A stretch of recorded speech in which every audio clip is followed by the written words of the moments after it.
Crime Book Club. I've been nominated to announce that this is our top 10 of the year 2022.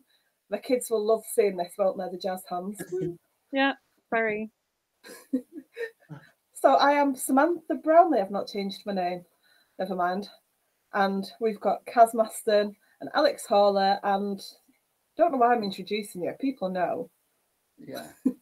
They do. So we said we start off by saying how difficult it was to choose a list. So my list has changed today.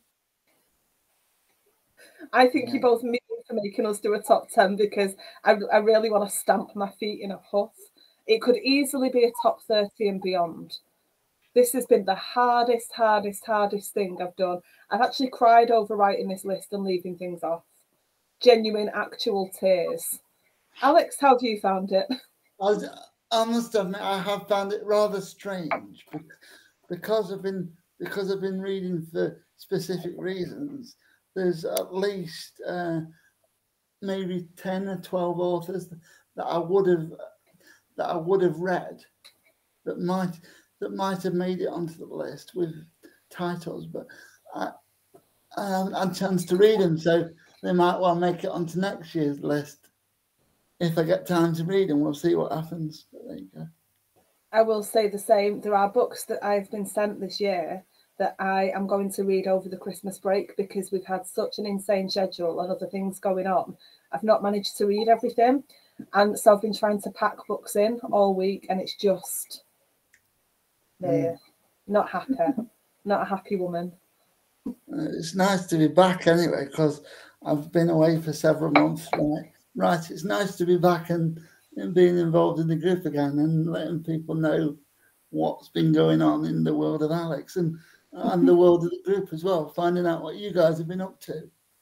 Because I know let's you not guys talk about really busy. Talk about what I've been up to. Probably Move on. Best to avoid how busy we've been. Oh, I could cry.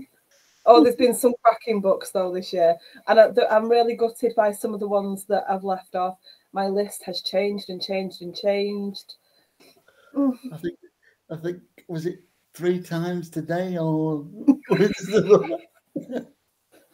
It's that thing when you've absolutely loved some books and you're bereft at not being able to talk about them. I must admit, there are times that I found it really difficult to find out what to say in the review without sounding too glowing sometimes. But that always happens at least a couple of times a year, doesn't it? I've got on my list that's going to have that conversation. Yeah. Shall we do it? Shall we get into our top 10? Let's do it. So we start at 10.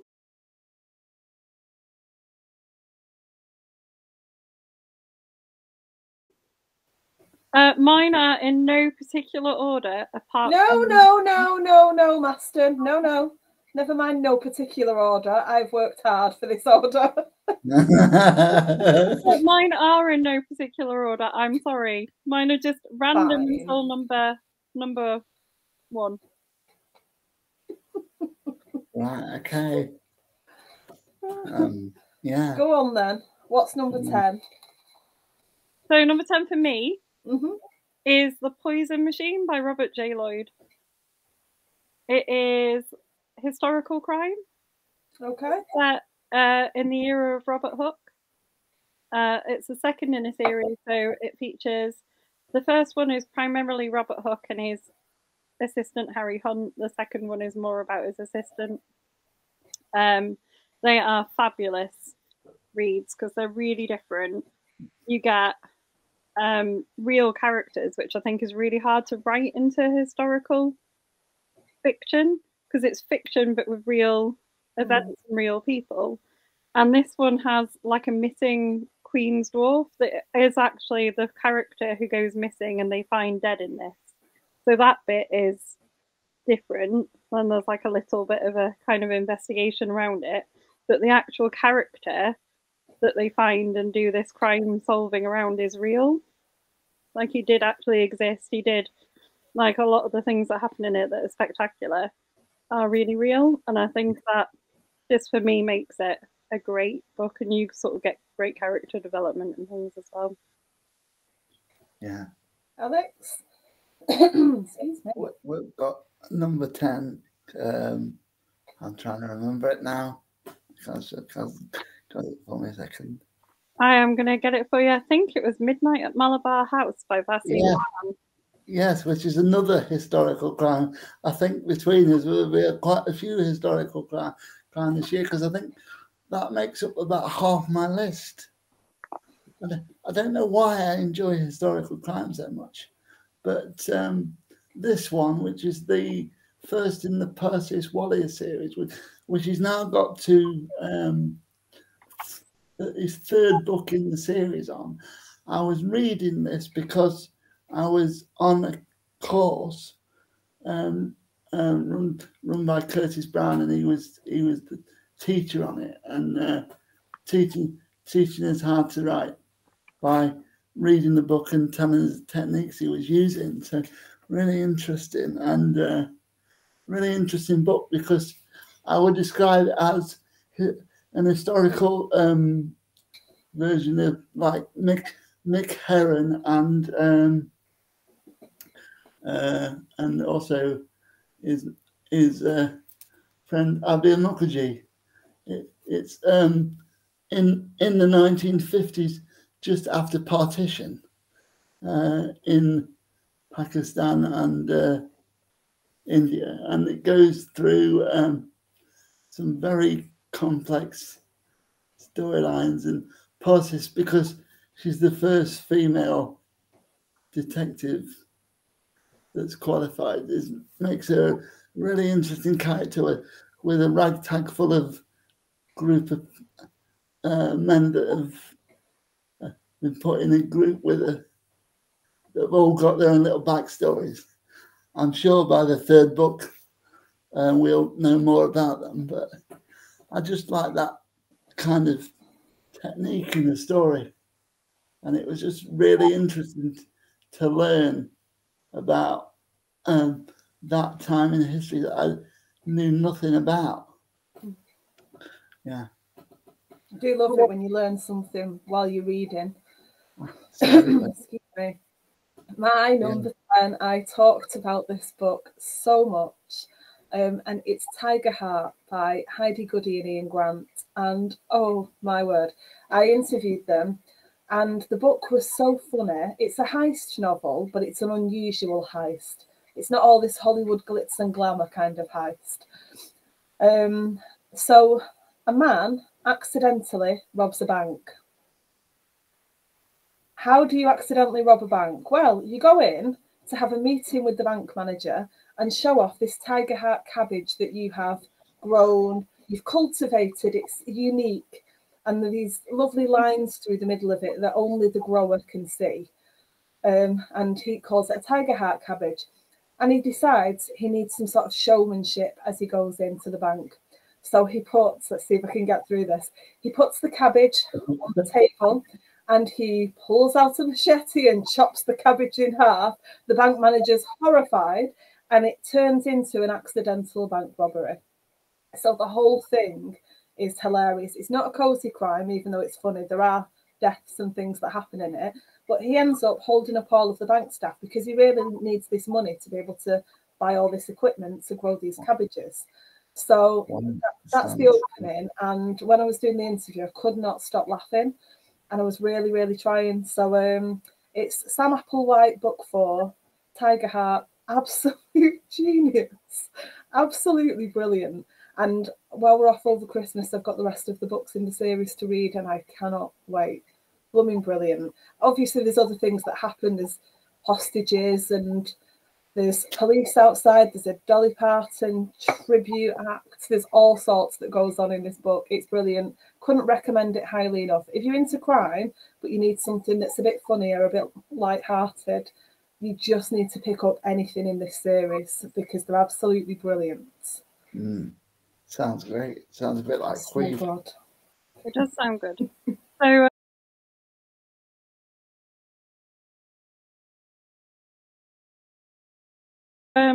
number 9, right, for me, I guess I'm going first again. Number 9 for me is not out yet, but will be in the next couple of weeks. And it's Scandal with a Duke by Kelly J. Clayton. So I'm going historical again, Alex, but this one's a Regency romance, but with a kind of crime edge. And I beta read it for Kelly, and I was literally the world's worst beta reader, because you're meant to give feedback, aren't you, about like what they can change to make it better. And I was just like, just write more. Keep writing more of these. Like, I need more of this. I need more of them in my life. Like, just carry on. Like, where's book 3? Now. And I don't think I was very useful at all. It's not bad feedback though, is it? No, it's absolute 5 stars for me. What I like about it is I think it's probably the best Regency series I've ever read, and I love a good Regency series. But it's got this really innovative crime that happens. So it's like a really modern crime that happens, but in like that era, and the way it's written works really well. So massive. Yeah. Anyone who likes those books, you just have to buy this. Apparently, I'm promised the first paperback, and I can't wait to get it and read it again. It was like, it reminds me of Laura Shepherd Robertson. I do that. Daughters of Night. I think that was on last year's list for me. I think that was quite.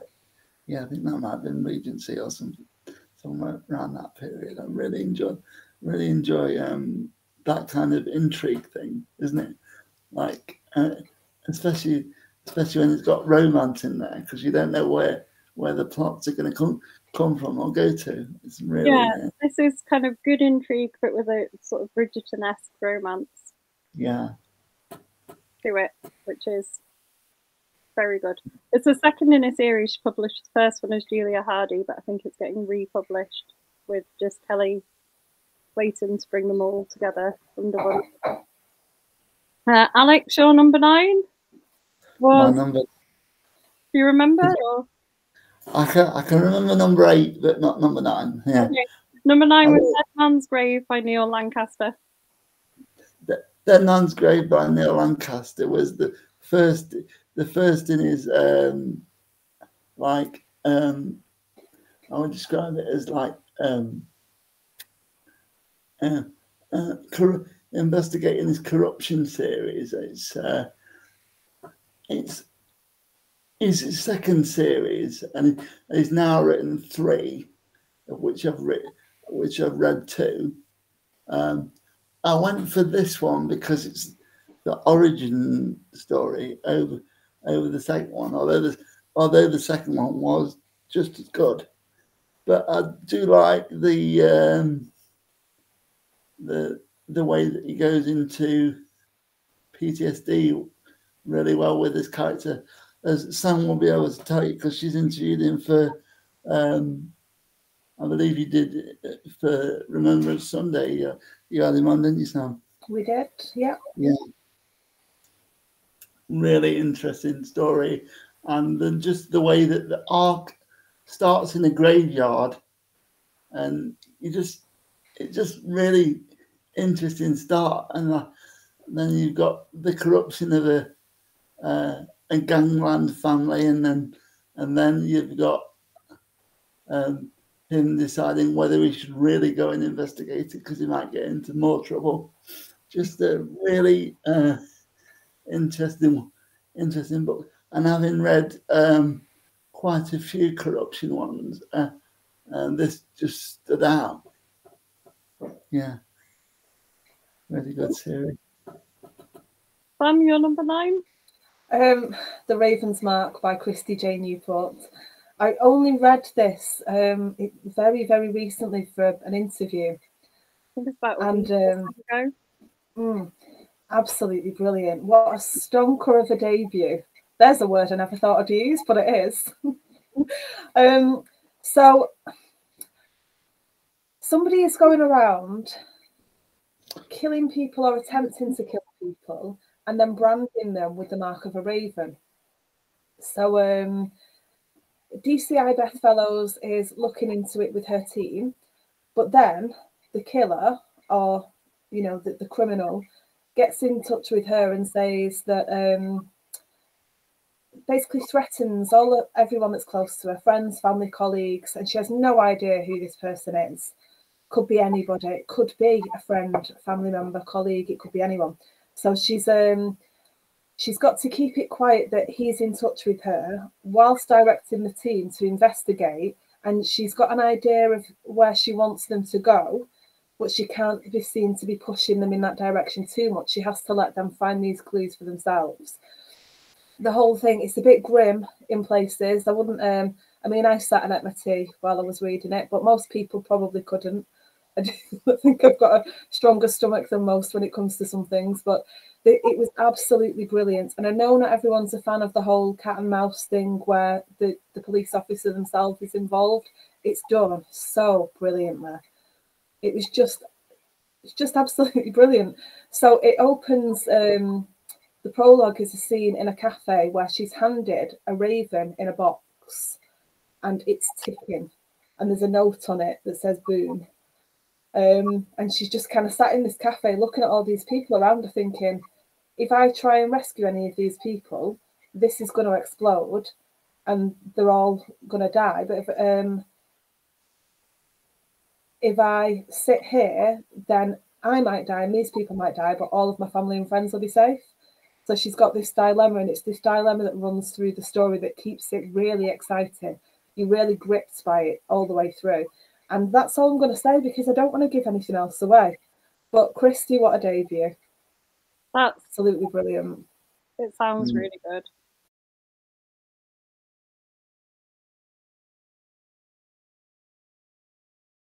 So, I'm sticking with historical books for book 8.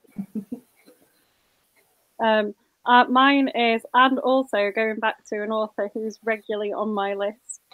But I think that proves that they write like cracking books if you keep going back to them and putting them back on your list. Absolutely. So my number 8 is A Girl Called Justice series, the latest one by Ellie Griffiths, called The Spy at the Window. And I think the reason that these keep ending, well, I don't think the Justice ones have ended up on my list before, but I love them because they're the books I wanted to read as a kid. So Justice is like this kind of brave, kind of sassy girl who's at boarding school, and she's solving these quite tricky, dangerous crimes with the help of her friends. And they're just, I would have loved everything about this. I would have loved as a child. And I love them as an adult, and I think I love them as an adult because I know that I would have loved them as a kid.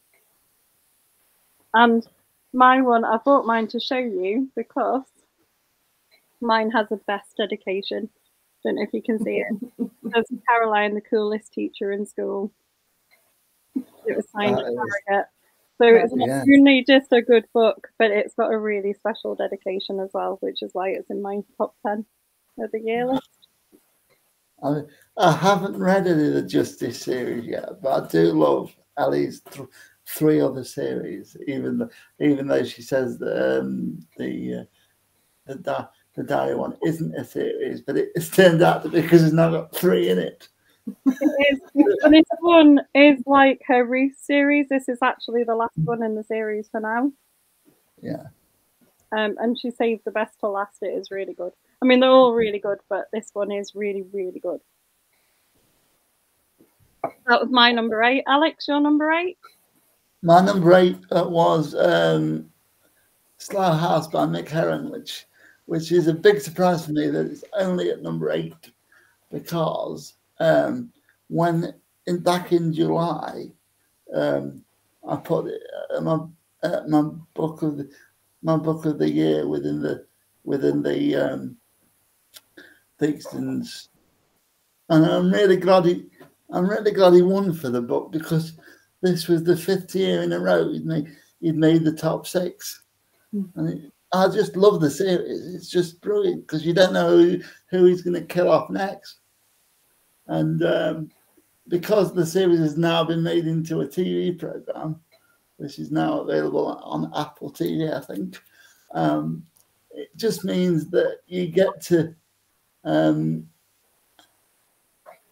loads about River and all the other characters that they're also quirky, just like the Malabar House people.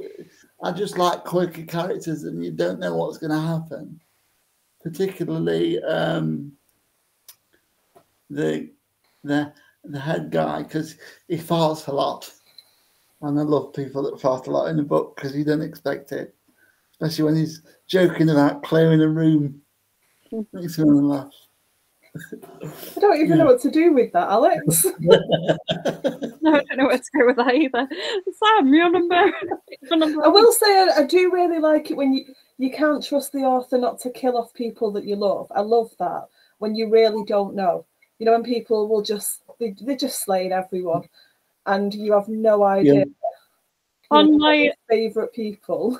On my number 8 author, I did interview them this year, have a conversation with them of I'm glad we're still friends. Because an author that I really loved was in danger in one of her series of books, and I was like, if this person dies, I don't know if I can still be friends with you. I've got an author, I won't say who, I won't say which book, they know. If they watch this, they know, and I'm looking at you. And they killed off one of my favourite characters. And as gutted and upset as I was glad, really, because then it makes it more exciting if you don't know what they're going to do. So, number 8, completely different book for this author. This is Little Ghost by Chris MacDonald. This is an American PI novel set in Denver, Colorado.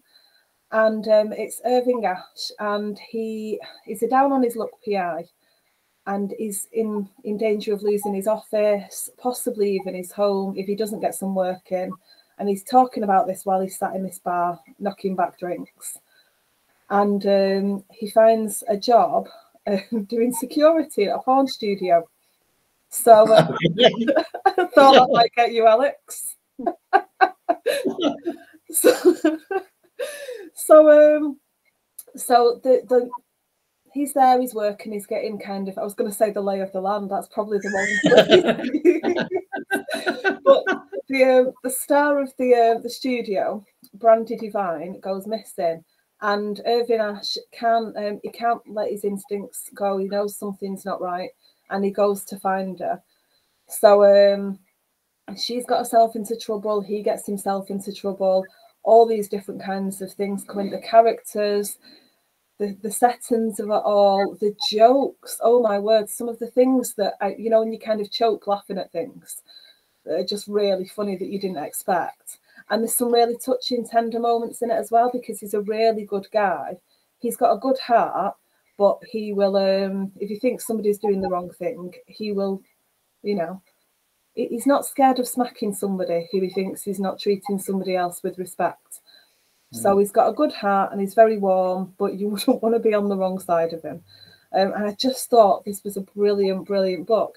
And it's a shorter book. It's under 200 pages, might be 168 pages. So it's a shorter read as well.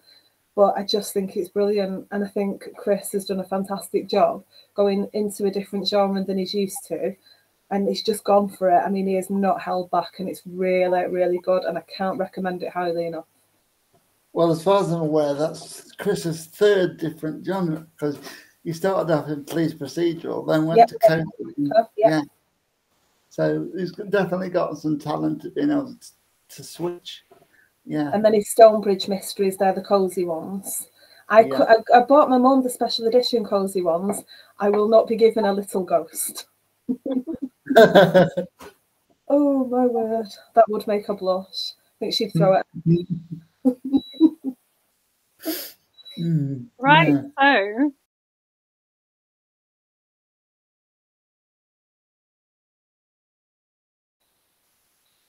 my number 7, I'm going for someone I interviewed again. I mean, to be fair, there's quite a few people I've interviewed on my list. I think I've probably interviewed everyone on my list. And I'm probably being a little bit sneaky, because you have to sort of read this person's book. I've gone for book 1 on my list, but it's kind of best if you read the trilogy all together. I read them quite quickly together because I was interviewing him. I've gone for Marina Bay by Neil Humphreys. So it's modern crime. It's my first non-historical one on the list. It's set in Singapore, which I think is really interesting because you don't read much crime. And he lives in Singapore. He's not a native of there, but he does live there. And he shines a really interesting light on it because I think everyone has like an image of what the country is like, and he sort of reflects all different kinds of people that live there. And Canada addresses some really big social, meaty kind of issues in his trilogy of books, and they're all absolutely excellent. And his main character, Inspector Lowe, is amazing. He's like a policeman with issues, which you know is like a trope, but they're so well written. And he's like, he went undercover and he still kind of gives off that undercover hard guy persona when he's detecting crimes, and he's just absolutely brilliant. You can't help but love this series, and Neil's a fascinating guy to talk to about them. I do love a trope though. So do I. I think that's a bad thing. Well done in this one. It's really like you don't think about it until afterwards, and then you think, oh, he's done the policeman with a like an issue kind of trope, but it's you don't think about it when you're reading it. You're just so engrossed. It's really well done. Alex, number 7. Number 7. Sorry, Kaz, I'm a nightmare. Yeah. To be fair, I think what we should do to qualify this here when we're forgetting these is I've got mine written down, which is why I'm remembering them. We did write our list a few days ago, but then one of us was poorly and we rescheduled. So we've forgotten. It is like, it's been days. Yeah, for me it's been over a week, and I've had to narrow it down from over 100 to 10. So, yeah. Exactly. There you go. Sucks, doesn't it? Picking 10. It does. Yes, indeed, it does. So number 7 for Alex was Who Did You Tell by Leslie Cara.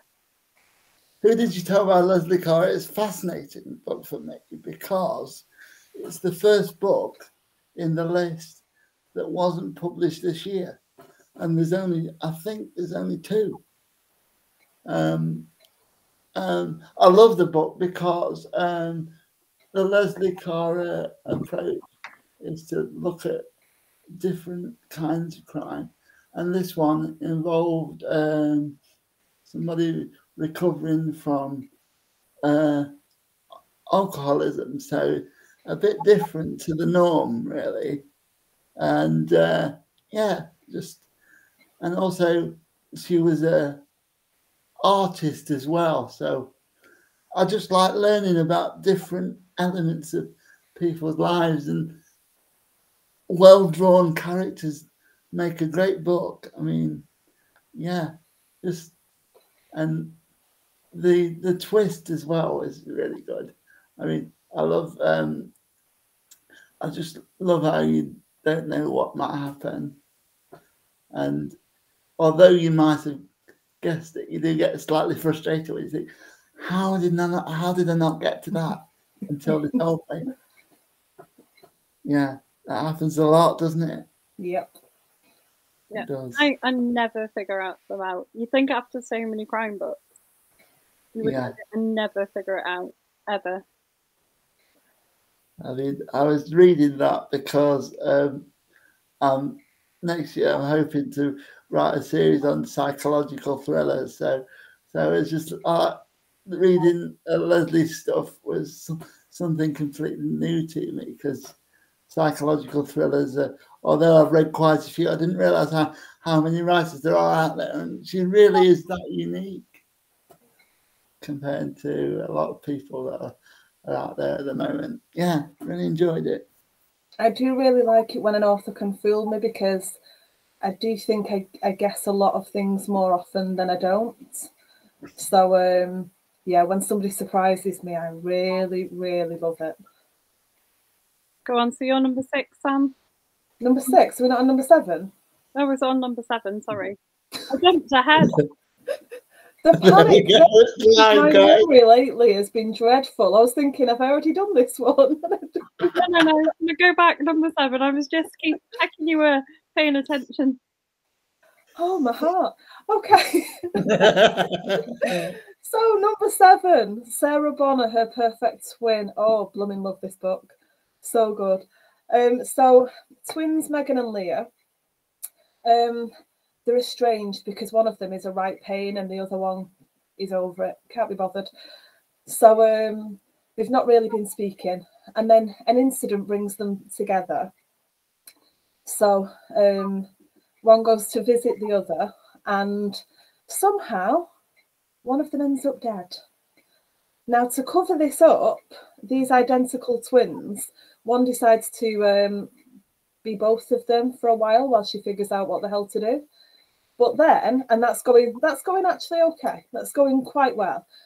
And then there's a problem. And the problem is lockdown.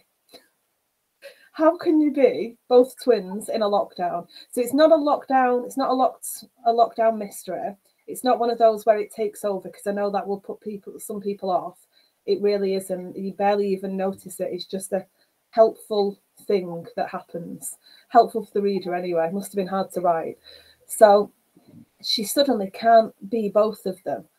And there's this body that's hidden. And then she figures out somebody knows her secret. So who is it? What do they know? And is she going to get away with it? Is she going to get caught? What is going to happen? And that's all I'm going to say, because I'm literally thinking through different scenes. It's one of those books where I can see it in my head. We're talking about it and I can think of what happens in what order, which is not an easy thing to do. I read this months ago. So cracking book, Sarah, well done. And Her Sweet Revenge, which is the second book from Sarah, is out for pre-order. I had a look before. So yeah, I must admit, I'm really looking forward to reading that. I read Sarah's book soon after it came out, because she's actually the inspiration for the book I was talking about. Because I've been interviewing debuts this year, which Sam and Kaz do a lot. We like debuts on UKCBC Book Club, don't we? absolutely. We do. Yeah, like supporting people, yes. Debuts, especially ones like Sarah, are just so interesting. And finding out how and why she wrote the book is so intriguing, and such a good, as Sam says, such a good, complicated story that the scenes are really well drawn, and you just don't know. You just don't know who the characters are, do you? Such a good book. It is. It's a cracker. Yeah. It really is. Yeah. I'm still quite disparate books that we're picking as well, which I like.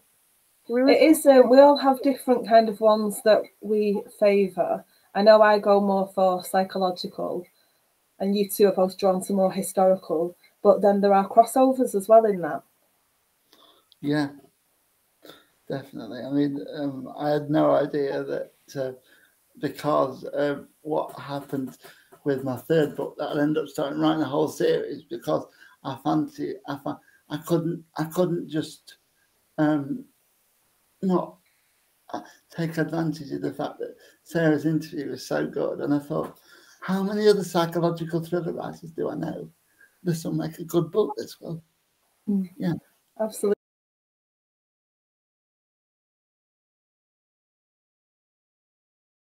Kaz, number 6. Number 6 is another repeat offender on our list. And I think that's probably appropriate wording. No, it's not really. I'm being mean. Oh, I know where she's going with this. Number 6 is, I think he's my only crossover with someone, and is on my list quite regularly, and it's The Botanist by Mike Craven. What a book. What a book.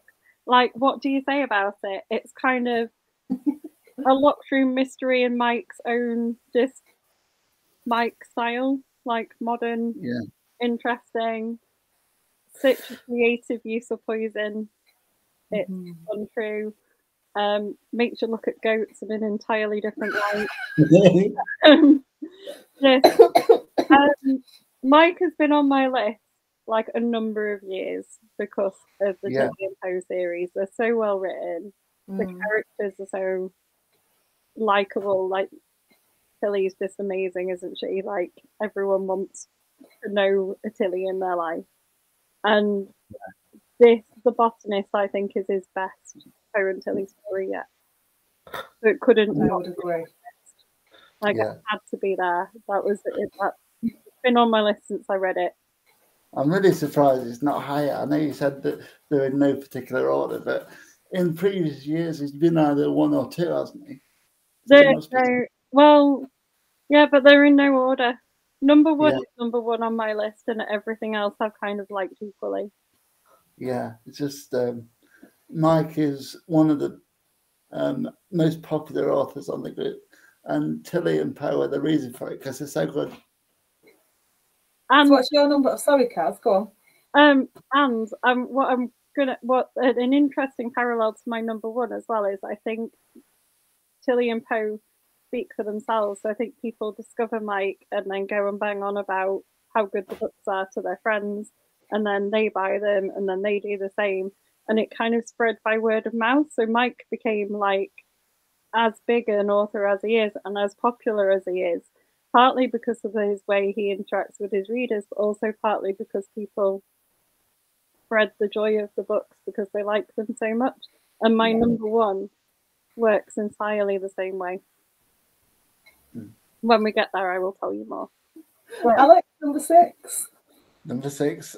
Sorry, Kaz, you're going to have to remind me again. I know if you hear fluttering of pages, it's just me going back and forward between my notes and Alex's list. I do apologise. Number 6 was Hear No Evil by Sarah Smith, who I interviewed for the McIlvenney shortlist, review prize shortlist. I must admit, the McIlvenney debut list was amazing this year. And I interviewed Sarah because I got a section in my book around disability, and I also got Penny Batchelor in there as well, who is popular on the group too. I just thought that this was such an interesting way of looking at disability in a whole new way, and then for some reason I do seem to like deaf characters as well, because you've got Will Dean with his characters. I don't know why they come across differently, but looking at a historical book around deafness and the way that was covered by Sarah was really interesting, and knowing that the characters were based on real people and real events as well. That's what I do like about historical stuff. I don't know what you thought about that, Kaz. I've been interviewed for the McIlvenney as well. Yeah, I interviewed her and Liam McIlvenney on the same panel, and they were both absolutely fascinating in the process that they talked about. Sarah's like research and kind of knowledge about like the historical kind of impact of being deaf and like the sort of way they could communicate and things. It was really interesting. Yeah, such a fascinating story. The relationship between the two protagonists is brilliant. Yeah. Sam, number 6. Susan Wilkins, She's Gone. Now it's the start of a series, the Joe Bowden series, and there are 2 further books. I've gone with the first one because I just want you to read all 3. That's the thing. You need to just read all of them. So there's a missing teenager, family secrets on all sides. So Joe Bowden's a DS who's she's in a new station, and this teenager goes off to uni, and her mum's worrying, and she's like, "Mum, fine, I'm going off to uni. I'm, trying to keep a bit of a distance, be a bit of a grown up." And then 3 weeks in, she disappears. So, your biggest fear when your kids go off for the first time. So everything about this book was fantastic. The character development, genuine growth with the characters. There are people that at the start you maybe wouldn't like, but actually by the end they've dropped the mask and you see who they are and you really like them. There are so many family secrets and lies and, you know, changes in relationships, and you're really not sure how it's all going to come together. And when you were saying about tropes before, Susan's a genius at it. She'll take a trope and you'll think you know what she's going to do with it, and it's completely not where it's going at all. When I said I'm really hard to fool sometimes, Susan got me every time. You know, it was just fantastic. And I love it when a book, when it draws to a close and you're so satisfied with the conclusion. This is one of those books that I just kind of sat back and was like in awe of it, and then really, really happy about how it ended as well. And I don't think there's anybody who could read it and not be happy and satisfied with the ending and just how everything ties off. And I loved this book. So there are 3 in the series, and She's Gone is the first one. I can't recommend it highly enough. I just think Susan's astonishing. And she used to, I interviewed her, and she used to write for Heartbeat, and she's written for all kind of, you know, all of the big, lots of the big names, and just, she's phenomenal. Yeah, I listened to that interview. Absolutely fascinating lady. Yeah. Really, yeah, really, she really is. broad range So experience. Yeah. Yeah. I mean, I love police procedurals, and it's so nice to hear that there are some out there that are breaking the norm. So this one, it's got elements of police procedural, but I'd say it's probably more psychological, but it has got elements of the police procedural. So it does have it's not a strict police procedural. I don't know how better to describe it than that, but yeah, the woman's just amazing. Okay. We're about halfway through, and it makes you realise, I'm just looking at my list, and I've got 1, 2, 3, 4 people that I've interviewed this year so far, just in my first 5 books. It makes you realise how privileged we are to do like the interviews that we do, doesn't it? Absolutely, yeah. Yeah, I think everyone that I've read that I've voted in my top 10. I think I've interviewed all of them. Yeah, Pretty sure. I think it comes with the nature of the job, though, because it takes so long to get the interviews right. You can't, if you're not interviewing them, you haven't really got the time to read other people, which is a shame as well, isn't it? Yeah, I've got Neil Humphrey's 3 books, and Neil's obviously one of Kaz's top 10, and I cannot wait to read them because he's fascinating and he was really funny and really interesting, and I really want to read these books, and they're sat on my shelf. You recorded the promo with him, didn't you? I think. Yeah, like, and sat and chatted for like an hour beforehand. Yeah, and he is so good. Just brilliant. I have interviewed everyone who's in my first 5 series list. I was counting the ones I'd done this year. But yeah, I haven't interviewed everybody on my list.